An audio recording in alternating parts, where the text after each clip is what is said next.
నమస్కారం CTV news కి స్వాగతం. ముందుగా ప్రేక్షకులందరికీ వినాయక చవితి శుభాకాంక్షలు తెలియజేస్తూ హెడ్లైన్స్ చూద్దాం.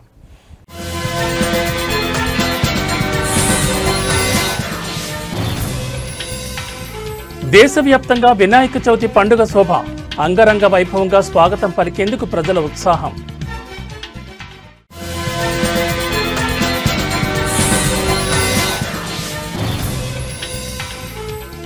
హైదరాబాద్లో రాత్రి నుంచి ఎడతెరిపిలేని వర్షం, పలు లోతట్టు ప్రాంతాలు జలమయం.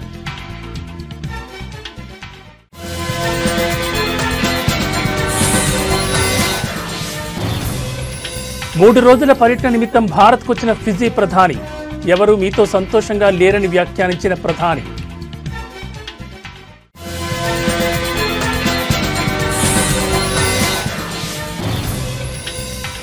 జమ్మూ కశ్మీర్ను అతలాకుతలం చేస్తున్న భారీ వర్షాలు, పలు చోట్ల కొండ చర్యలు విరిగిపడి పెనుభీభత్సం.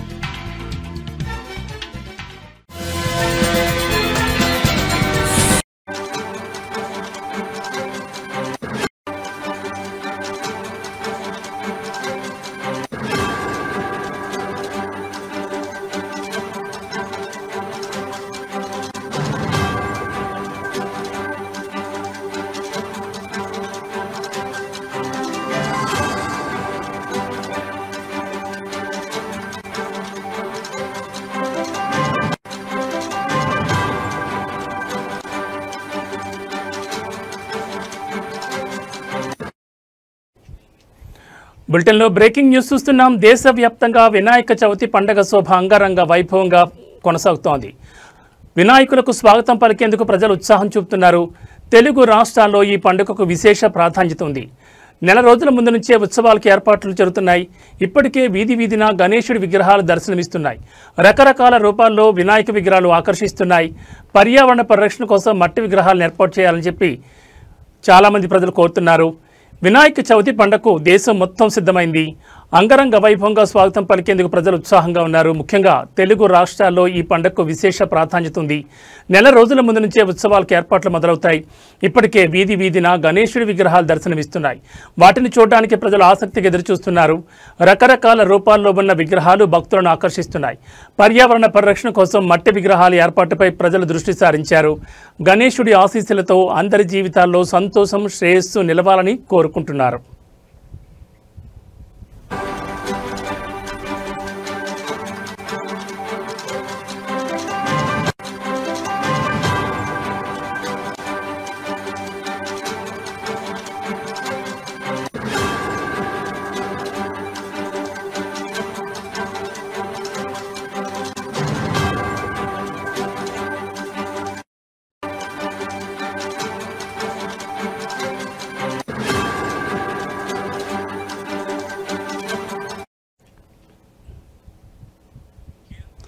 విద్యార్థులు, యువకులు ముఖ్యంగా ఈ పండుగలో చాలా ఉత్సాహంగా పాల్గొంటారు. కళాశాలలు, పాఠశాలల్లో ప్రత్యేక పూజలు నిర్వహిస్తారు. వినాయక చవితి సందర్భంగా తెలుగు రాష్ట్రాల్లో ప్రత్యేక ప్రసాదాలు తయారు చేస్తారు. ముఖ్యంగా ఉండ్రాళ్ళు, కొడుములు, లడ్డూలు, పులిహోర వంటి ప్రసాదాలు వినాయక చవితికి ప్రత్యేకమైన మండపాలను ఏర్పాటు చేసి అక్కడ వినాయకుడిని కొలువు తీరుస్తారు. 10 రోజుల పాటు ఉత్సవాలు నిర్వహిస్తారు. గణేశుడికి ఇష్టమైన ప్రసాదాల్లో మోదకం ఒకటి. ఈ పండుగకు ప్రతి ఇంట్లో మోదకం చేస్తారు. ప్రతి సంవత్సరం గణేశుడి పూజల కోసం లక్షల సంఖ్యలో విగ్రహాలను తయారు చేస్తారు. గణేశుడి విగ్రహాలను విభిన్నమైన థీములతో తయారు చేస్తున్నారు. పర్యావరణం, సామాజిక అంశాలు, రాజకీయ అంశాలను కూడా థీములుగా వాడుతున్నారు.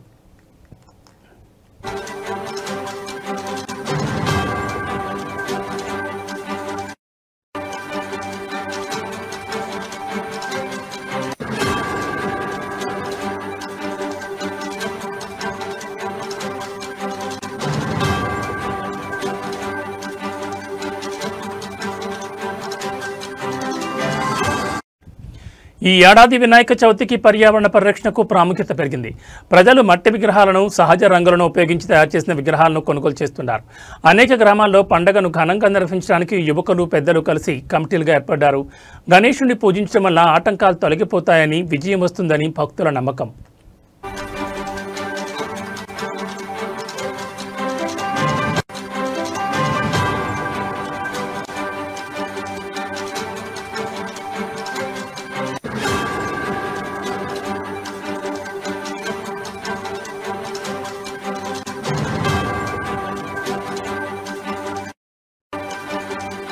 వినాయక చవితికి 10 రోజుల ముందు నుంచే ఆధ్యాత్మిక వాతావరణం నెలకొంటుంది. హైదరాబాద్, విజయవాడ, విశాఖపట్నం, తిరుపతి వంటి నగరాల్లో పండుగను చాలా ఘనంగా నిర్వహిస్తారు. పండుగ సందర్భంగా వ్యాపారాలు జోరుగా సాగుతాయి. పువ్వులు, పండ్లు, ప్రసాదాల తయారీకి కావలసిన వస్తువుల వ్యాపారం పెరుగుతుంది. చిన్నపిల్లలు గణేశుడి విగ్రహాలను కొని ఇంట్లో పూజలు చేసి రంగులు వేస్తూ సంతోషిస్తారు. గణేశుడిని వినాయకుడు, గణపతి, గణేశుడు, గజనానుడు అని రకరకాల పేర్లతో పిలుస్తారు.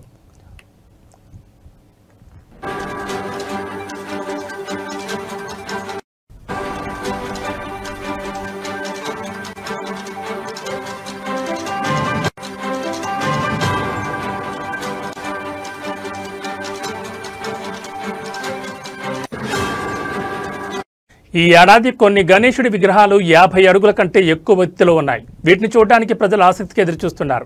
భారతదేశంలో మాత్రమే కాకుండా ప్రపంచంలోని ఇతర దేశాల్లోని భారతీయులు కూడా వినాయక చవితిని ఘనంగా జరుపుకుంటారు. వినాయక చవితిని మొదటిసారి మహారాష్ట్రలో నిర్వహించారు. బాల గంగాధర్ తిలక్ దానిని ఒక జాతీయ పండుగగా చేశారు. ఈ పండుగ ఐక్యతను ప్రోత్సహిస్తుంది. ఒకే చోట అన్ని మతాల ప్రజలు కలిసి ఈ పండుగలో పాల్గొంటారు.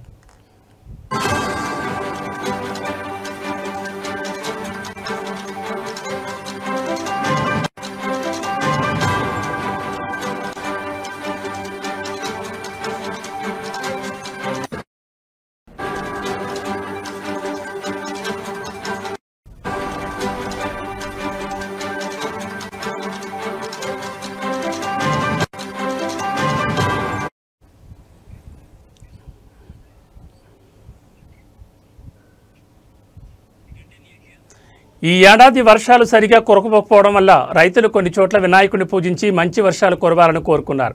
వినాయకుడి పూజలో పత్రి, పూలు, పండ్లు తప్పనిసరి.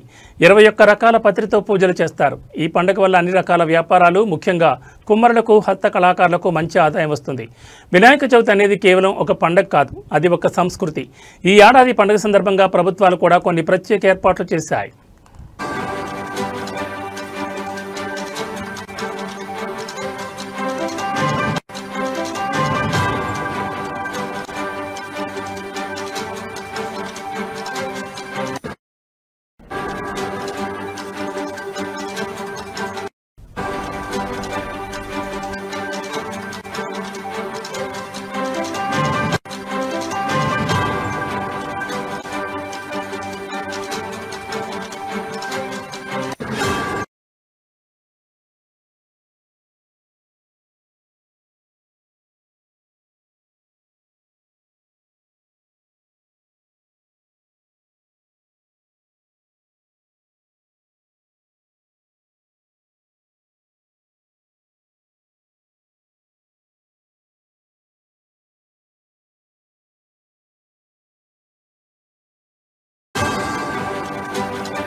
బులెటిన్లో మరో బ్రేకింగ్ న్యూస్ చూస్తున్నాం. ఖైరతాబాద్ గణేశుడి ఉత్సవాలు ఘనంగా ప్రారంభమయ్యాయి. తెలంగాణ గవర్నర్ జిష్ణుదేవ్ వర్మ తొలి పూజ చేశారు. ఈ కార్యక్రమంలో మంత్రి పొన్నం ప్రభాకర్, ఎమ్మెల్యే దానం నాగేందర్, కాంగ్రెస్ నేతలు పాల్గొన్నారు. వర్షం కురుస్తున్న ఖైరతాబాద్ బడా గణేష్ను దర్శించుకునేందుకు భక్తులు పెద్ద ఎత్తున తరలివస్తున్నారు. ఈ ఏడాది స్వామివారు శ్రీ విశ్వశాంతి మహాగణపతిగా దర్శనమిస్తున్నారు. 69 అడుగుల ఎత్తు, 28 అడుగుల వెడల్పుతో విగ్రహాన్ని తీర్చిదిద్దారు.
బులెటిన్లో మరో బ్రేకింగ్ న్యూస్ చూస్తున్నాం. అల్పపీడన ప్రభావంతో తెలంగాణ వ్యాప్తంగా వర్షాలు దంచికొడుతున్నాయి.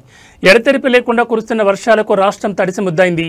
ఈ వర్షాల కారణంగా వాగులు, వంకలు పొంగి పొరుతుండటంతో పలు లోతట్టు ప్రాంతాలు జలమయమయ్యాయి. దీంతో జనజీవనానికి తీవ్ర అంతరాయం కలుగుతోంది. ముఖ్యంగా వినాయక చవితి వేడుకలకు ఈ వర్షాలు ఆటంకంగా మారాయి.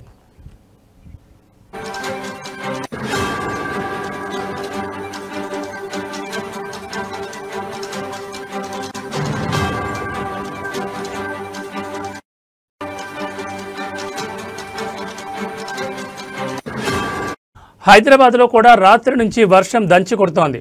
ఈ నేపథ్యంలో హైదరాబాద్ వాతావరణ శాఖ రాష్ట్రంలోని పలు జిల్లాలకు తీవ్ర హెచ్చరికలు జారీ చేసింది. ఈరోజు రాష్ట్రంలోని 16 జిల్లాల్లో భారీ నుంచి అతి భారీ వర్షాలు కురిసే అవకాశం ఉందని ప్రజలు అప్రమత్తంగా ఉండాలని వాతావరణ శాఖ సూచిస్తోంది.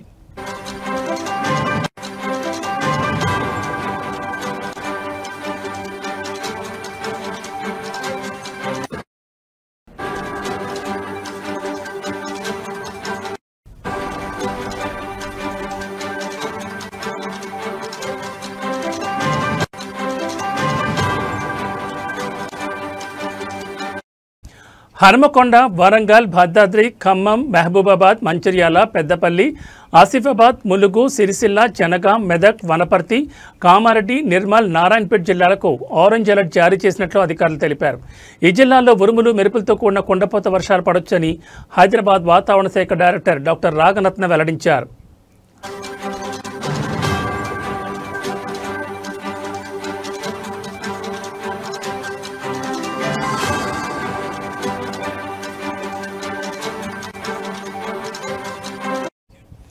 హైదరాబాద్ నగరానికి కూడా ఆరెంజ్ అలర్ట్ ప్రకటించారు. రాత్రి నుంచి నగరంలో నిరంతరాయంగా వర్షం పడుతుండటంతో పలు ప్రాంతాలు ఇప్పటికే నీట మునిగాయి. ప్రజలు అత్యవసరమైతే తప్ప ఇళ్ల నుంచి బయటకు రావద్దని వాతావరణ శాఖ అధికారులు సూచించారు. రేపు, ఎల్లుండి కూడా రాష్ట్రంలో తేలికపాటి నుంచి ఓ మోస్తరు వర్షాలు కొనసాగే అవకాశం ఉందన్నారు.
బులెటిన్లో మరో బ్రేకింగ్ న్యూస్ చూస్తున్నాం. ఫిజీ ప్రధాని రబూకా 3 రోజుల పర్యటన నిమిత్తం భారత్కు వచ్చారు. పర్యటనలో భాగంగా ప్రధాని మోడీతో ఫిజీ ప్రధాని రబూకా బృందం ద్వైపాక్షిక సంబంధాలపై చర్చించారు. వాణిజ్యం, పెట్టుబడులు వంటి రంగాల్లో ద్వైపాక్షిక సంబంధాలను బలోపేతం చేయడంపై చర్చలు జరిపినట్లు ఆ వర్గాలు పేర్కొన్నాయి.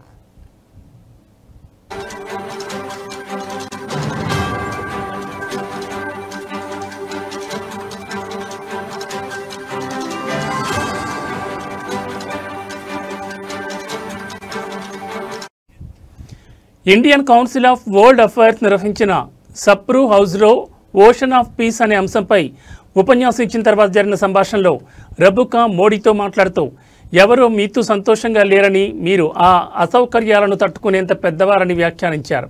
భారత్పై ట్రంప్ 50% సుంకం విధించడంతో రెండు దేశాల మధ్య ఉద్రిక్త వాతావరణం నెలకొంది. ఈ నేపథ్యంలో ప్రధాని మోడీతో ఫిజీ ప్రధాని రబుకా ఈ విధంగా సంభాషించారు.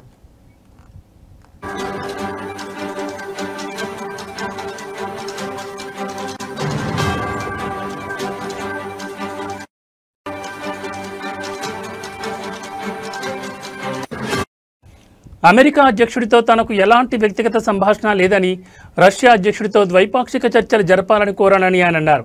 ప్రధాని మోడీ మా భావనను అర్థం చేసుకున్నారని రబుకా పేర్కొన్నారు. భారతదేశం ఒక ముఖ్యమైన భాగస్వామి అని, శాంతి మహాసముద్రంగా పసిఫిక్ దార్శనికత మన ప్రాంతానికి మాత్రమే కాకుండా ప్రపంచ శాంతి స్థిరత్వానికి దోహదపడేలా ఫిజీ, భారతదేశం కలిసి పనిచేయగలవని ఫిజీ ప్రధాని రబుకా అన్నారు.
బులెటిన్లో మరో బ్రేకింగ్ న్యూస్ చూస్తున్నాం. భారీ వర్షాలు జమ్మూ కాశ్మీర్ను అతలాకుతలం చేస్తున్నాయి. పలు చోట్ల కొండచర్యలు విరిగిపడి పెనుబీభత్సం సృష్టించాయి. కత్రాలోని ప్రసిద్ధమైన వైష్ణోదేవి ఆలయ మార్గంలో కొండచర్యలు విరిగిపడిన ఘటనలో మృతుల సంఖ్య 31కు చేరుకుందని అధికారులు ఇవాళ ఉదయం వెల్లడించారు. భారీ వర్షాల నేపథ్యంలో ముందు జాగ్రత్త చర్యగా ఆలయానికి వెళ్లే 2 మార్గాలను మూసివేసినట్లు ప్రకటించారు.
అలాగే భారీ వర్షాలు, వరదలతో 20 నుంచి 30కి పైగా లోతట్టు ప్రాంతాలు మునిగిపోయాయి. బ్రిడ్జిలు, మొబైల్ టవర్లు, విద్యుత్ స్తంభాలు కూలిపోవడంతో పెద్ద ఎత్తున నష్టం జరిగింది.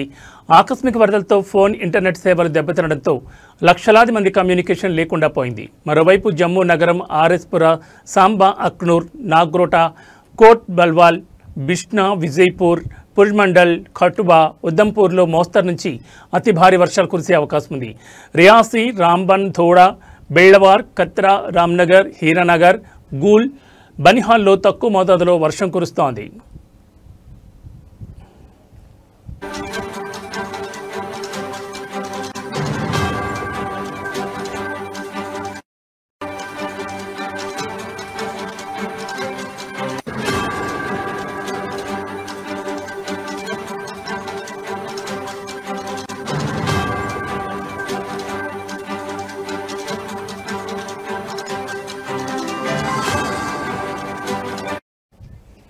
ఇక జమ్మూ కాశ్మీర్లో ప్రభుత్వ ప్రైవేట్ పాఠశాలలన్నింటినీ ఇవాళ మూసివేయాలని అధికారులు ఆదేశాలు జారీ చేశారు. 10, 11వ తరగతుల పరీక్షలు కూడా జమ్మూ అండ్ కాశ్మీర్ బోర్డు వాయిదా వేసింది. అలాగే భారీ వర్షాల కారణంగా ఉత్తర రైల్వే 22 రైళ్లను రద్దు చేయగా 27 రైళ్లను ఫిరోజ్పూర్, మాండా, చక్రక్వాలాన్, పఠాన్కోట్ స్టేషన్ వద్ద ఆపేసింది. పఠాన్కోట్, కండ్రోరి మధ్య రైతు సేవలు కూడా పూర్తిగా నిలిచిపోయాయి. ఇక కత్రా, శ్రీనగర్ రూట్లో రైళ్లు నడుస్తున్నాయి.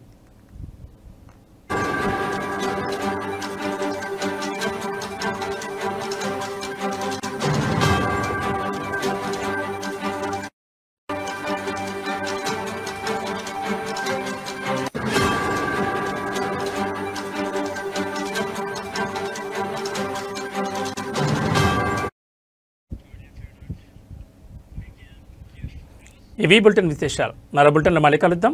నమస్కారం.